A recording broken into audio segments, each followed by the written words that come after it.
Okay, so we're about to dive into this massive national vision. But the real story, the thing that makes it all work, is this one super clever idea that brings it right to the doorstep of every single citizen. This is the story of India's digital front door. So it all kicks off with this really ambitious goal, right? To connect an entire nation to opportunity and essential services, not just through technology, but through a promise of real-world access for everyone. And that vision has a name, Digital India. Now, this is a huge government initiative, and the whole point is to make sure government services are available to every single citizen electronically.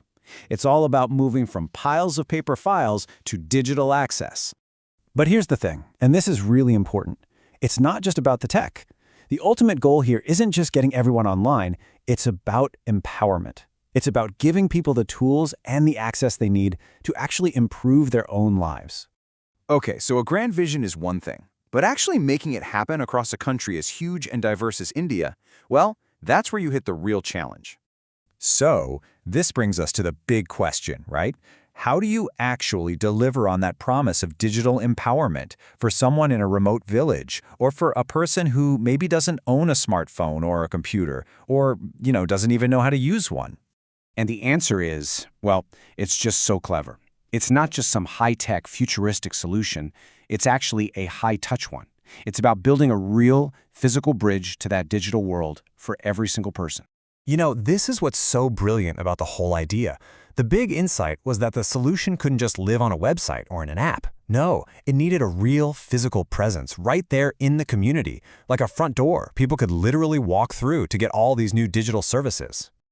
I mean, just think about all the different things a person needs. You've got financial services, super important government paperwork, social welfare programs.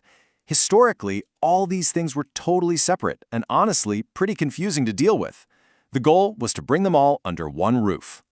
So, what happens when you take all those essential but totally separate pieces and bring them together into one single, easy-to-access spot? Well, you get something truly game-changing. And here it is, it's called the Common Services Center, or CSC. That's the official name for this local digital hub. It's basically a one-stop shop designed to deliver everything from government schemes to financial services, right there in the heart of the community. Okay, so what does this actually mean for an everyday person? Let's break down the incredible range of stuff you can actually do at one of these CSCs. All right, first up, and this is a huge one, managing your money. This is a massive step towards what we call financial inclusion for millions and millions of people. And the range of what you can do here is just incredible. I mean, on one hand, you can enroll in a massive national program like Jan Dhan Yojana, which helps people open their very first bank account. And on the other, you can take care of a simple, everyday chore like paying your electricity bill. So it covers everything from life-changing milestones to the little daily detail. Okay, next up, essential documents and identity. We're talking about all that official paperwork that you absolutely need to navigate modern life. The documents that prove who you are and let you access all kinds of services and opportunities. So for example, whether you need a PAN card, which is critical for taxes and financial stuff, or you're applying for a passport to travel, the CSC is where you start. It just simplifies these processes that used to be, let's be honest, a total bureaucratic nightmare. Now, this might just be one of the most impactful things the CSCs do. They connect people to the social safety net. They make sure support actually gets to the people who need it the most.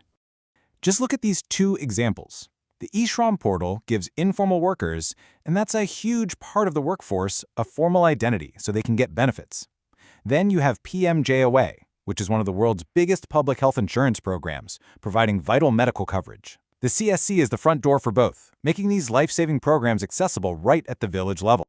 And finally, let's look at services that support both civic life, being a citizen, and the economic engine of the country, which is agriculture. So here you see it all. On one side, you can access electoral services from the Election Commission, which is fundamental for democracy, and on the other, you can help farmers sign up for support programs like PM Kisan. It just shows how these centers are woven into every part of life. Okay, so now that we've seen all those different services, let's zoom back out for a second. What's the ultimate purpose here? What's the big idea that ties all of this together? Well, it really all comes down to this simple but incredibly powerful motto: The goal of the center isn't just to give you a service, it's to give people the power to access those services themselves, to take control, and to unlock a whole world of new possibilities. And really, that's the key takeaway here. The CSC is that critical link. It's the thing that takes a huge national vision like Digital India and makes it real, tangible, and actually useful for an individual person in their own town or village. So, I'll leave you with this question to think about. Once you have this incredible network, a trusted digital and physical hub in pretty much every single community, what becomes possible next? What new services, what new opportunities, what innovations can be built on top of this foundation?